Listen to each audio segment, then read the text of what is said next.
Hello. Hello, hello, hello. My name is Jean. I am a knitter. I am currently working my way through level 1. Sorry about the squeaking in the background. I don't think it's going to go away. Puppy is determined. He makes me laugh every day.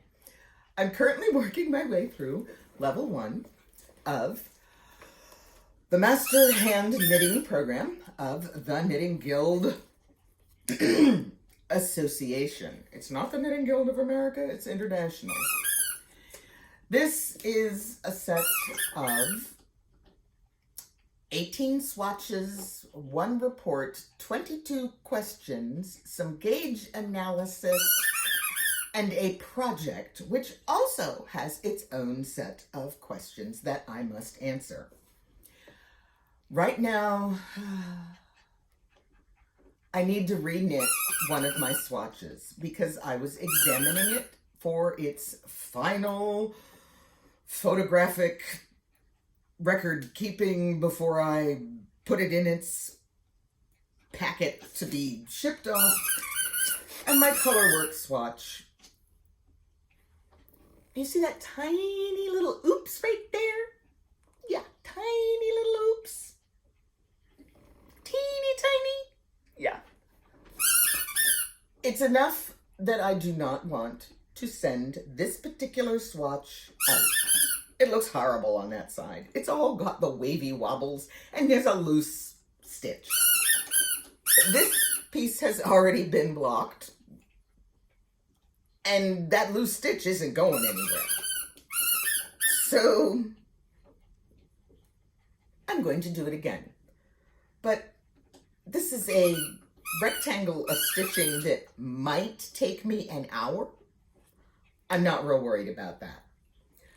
I have a question that I'm going to ask on the Ravelry group because as I do my calculations for gauge, I have been told that I should not round up, off, down. I shouldn't round my fractions. Well, I'm working with a digital calculator and I really don't want to carry things out to 3 and 4 places. I just don't feel that degree of accuracy is necessary.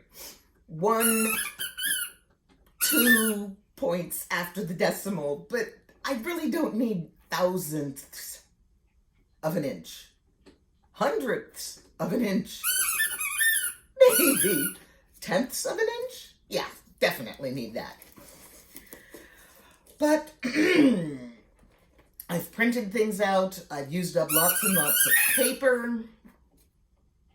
I may have to go take that away from him, but he'll be so upset if I do. My puppy is so spoiled and I know it, but he makes me smile just about every day. Matter of fact, he makes me smile more than once in a day because he's just so blinking cute.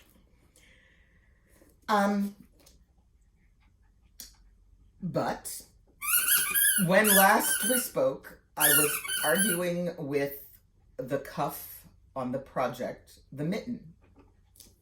It was driving me nuts. I had samples. I could prove to myself that I had successfully completed this stitch, and I remembered it as not being all that difficult, and I was killing myself because I could get it right for 1 row, and then the following row, it wouldn't be right. Therefore, the previous row meant the previous row was not actually right. You understand what I'm talking about? If it's right, you can do it on round 1, on round 2, on round 3, on round 4. But if it's not right and you do round 1, then there's a mistake in it. And when you go to do round 2, you can't do it because round 1 wasn't correct. And it just keeps going. I finally solved the problem because I decided I'm obviously not remembering the details of these directions correctly. Therefore, I must reread the directions and pay attention.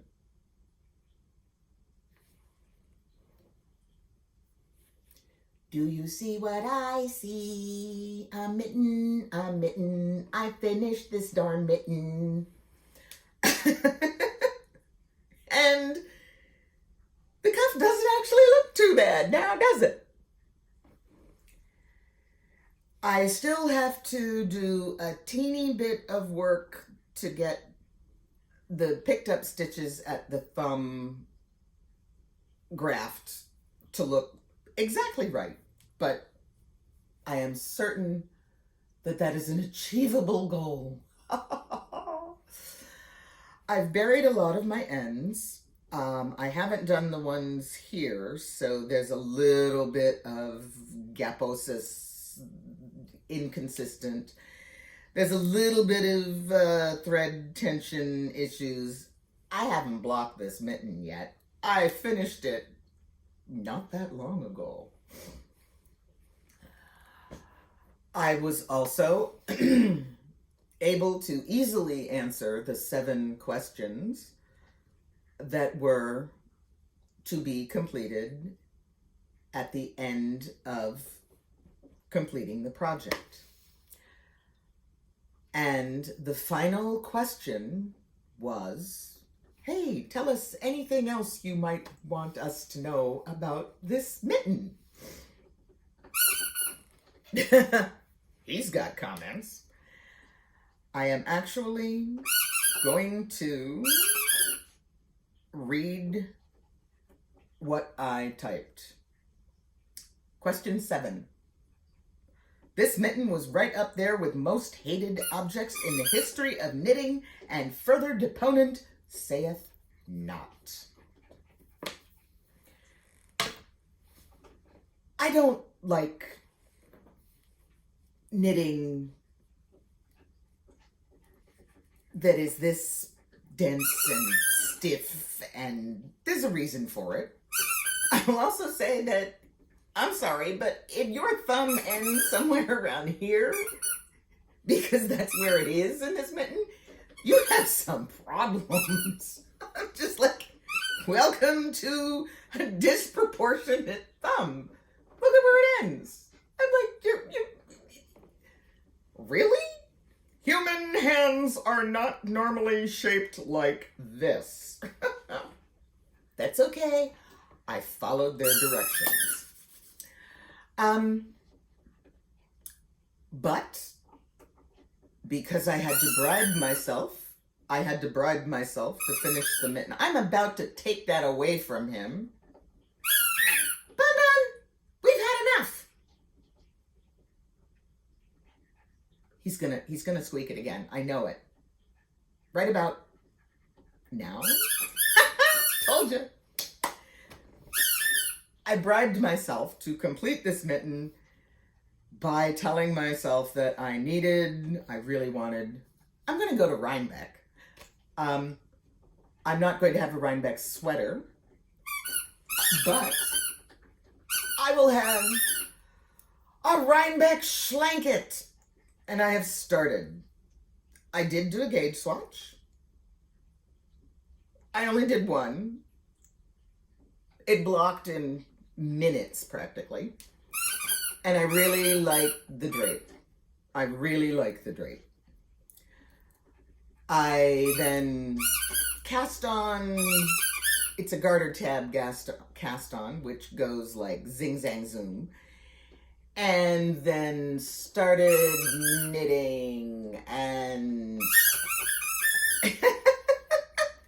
Okay, I have had enough. Hold everything just for a second. Just 1 second. Okay, he might make me laugh, but sometimes I have to put my foot down. He's not totally spoiled. We were talking about the gauge swatch and the fabric, and we were talking about my schlanket, which is merino, and it's superwash merino, but it feels so soft. I love it. And it's a Stephen West. And it's not a brioche. It's Pomona, some weirdo name like something. And it's going really quickly. This is my measuring line, which is that's the center front. And I increase, and then this area will stay this width, and then I increase, and then I believe there's a third one that I'm going to do when I reach a point that I have not yet gotten to. And then I'm just gonna keep knitting until I throw my very soft, because I wind my cakes of yarn twice from the skein. I wind it into a cake, and then I take the cake and wind it into an even larger, softer, fluffier cake. And then I pull from the center. Don't ask me why, I just do. I do not like pulling from the outside for some reason. I never have. If I pull from the center, it tends to stay put. If I pull from the outside, my cake of yarn rolls around. Now, I have my beautiful yarn boxes that hubby built for me, but I've also realized I really like having my knitting easily portable. I don't use the purple knitting bag that I made some time back that was a copy of a Hide and Hammer bag.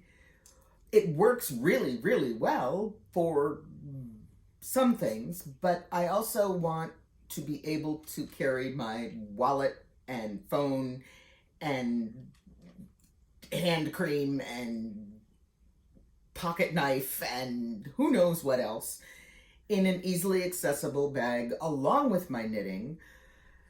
And that has bitten me because I keep my knitting accessories in this bag,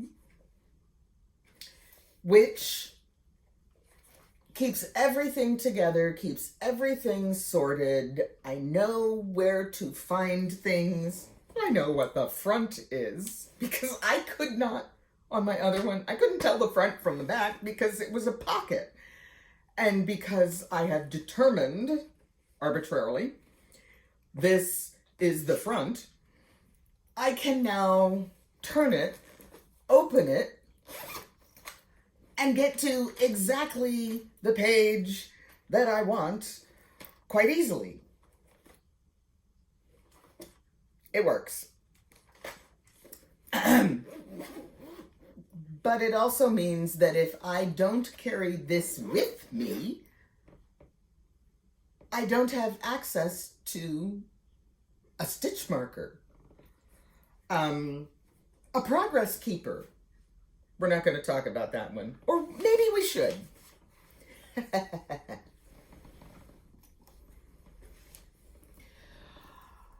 Using a pattern that I then made sort of copy bits out of.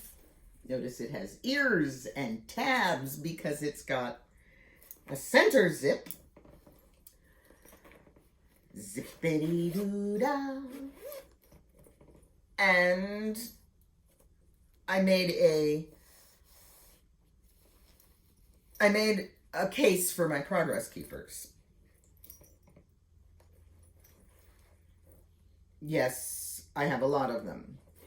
However, I also made sure that they were not going to tangle with each other by putting my center leaf in, which is more than I need. I only need one. I don't need two, but I wasn't thinking. And I took a piece of ribbon, folded it in half, and can you see how I have I have a fancy computerized sewing machine. I programmed in a stitch that went along the side of the ribbon and then would zigzag over and back, and then stitch along the side of the ribbon and then zigzag over and back. And what that did was it created little loops in the ribbon that keep my progress keepers from all sliding together. And when I have a big one, I can keep it separated from the others. Many of these progress keepers are ones that this Bigfoot, we found Bigfoot, we found Bigfoot, that I made for myself out of charms and jewelry bits that I picked up at bead stores. And they work really, really well. Some of them are actual, yes, I purchased them, and they are progress keepers that somebody else made as a progress keeper. But the majority of my progress keepers are ones that I have made for myself. For example, my candy corn jewelry, it's beads. But I turned them into progress keepers for Halloween, which I really like. I have one here that says, I love knitting. I just like looking at them sometimes because they're so different. They're fun. They're things that make me happy. But they live in their own case, which zips shut, because if I am transporting it anywhere, I really don't want a progress keeper to accidentally fall off and be lost in transport. That's no fun. Putting it on your knitting and having it get lost while it's on your knitting is different because it's doing its job. It was at work when it died, so to speak. But having it get lost because you just put it away, you thought, and it's gone now, that's really frustrating and irritating, and I don't feel like dealing with that. But the problem is they're kept over here behind my chair in my knitting nest. And I knit here a good bit, but I also carry my knitting around. That means I need to figure out some way to carry a few critical bits and bobs with me in a bag that I regularly use. And I haven't solved that problem yet. I've tried. I have lots of little zipper pouches and cases and foldovers, and I haven't found anything I really, really like yet. It has yet to be made. It will be made, probably by me, but I haven't done it yet.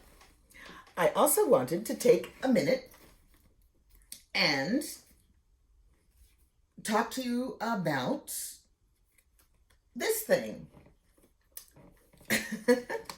I was speaking with another YouTuber, and I commented that my cable needle for small cables is a piece of jewelry.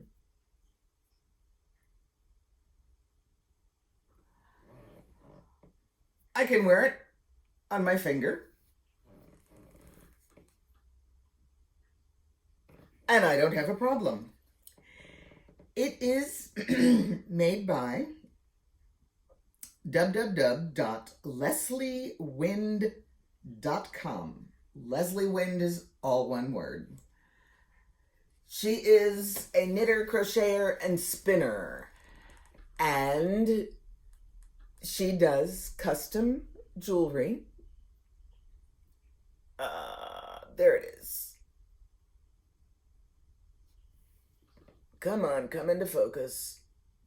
I'm just giving her a shout out because I have her stuff, I like her stuff, and she was the package I received from her was not just the ring, but some stitch markers and some seeds for the garden and just a happy little note. And I felt like, oh, I have a friend in a good way. So just wanted you to know about her. Nice lady, quality stuff, came quickly, all of those things you want to know about. And you got to realize it's not specific size. Hello, you can just lean on it a little or pull on it a little and adjust the size to fit one of your fingers. And it works really well as a cable needle, which is great. So I wanted to talk about Leslie. I wanted to talk about my reward project. I had my question about how many decimal places do I need to carry out my calculations. I have a guesstimate. And I wanted to celebrate the completion of the nasty mitten cuff knitting project and my answers. Ah! Oh, I'm so glad it's done. I am so glad it's done. I am hoping to report next week that this beast of a book is no longer in my possession, but has been shipped out. And I will then be in the waiting room. I'll let you know because it's gonna be interesting. It's been interesting. It's been a challenge. It's taken me longer than I thought it would, but I've learned a lot more than I thought I would. And I am more comfortable and competent in some of the skills that I thought I already knew. And I did, but I didn't know everything possible about them. I've talked with some friends, for example. Make one left, make one right. I know which way the front yarn has to go to make one right. It goes up and to my right. As I'm looking at the loop of yarn, the front yarn, which would be the one closer to me, goes up and to my right. So for me, a make one right crosses like this. Doesn't do that for you now, does it? But a make one left crosses this way, up and to the left. I can now, with confidence, consistently create make one left, make one right, make one zero, and I know it's exactly what it's supposed to be. It's not make one left, make one right. Oh, I thought it was supposed to go the other way, but oops, they both go the same way. I don't make that mistake anymore. My make one rights go to the right, my make one lefts go to the left. And it sounds like nothing big, but over time, that's just one of the things I've learned to do better than I used to do. And in the long run, that's what we're all trying to do, is just get a little bit better at whatever it is that we do, and it will make us happy. Yes, I hated that cuff. What did I learn from it? Go back and read the directions. It's just that simple. So make sure you keep your directions handy, reread them if you need to, and keep knitting. Because by gum, knitting is really fun.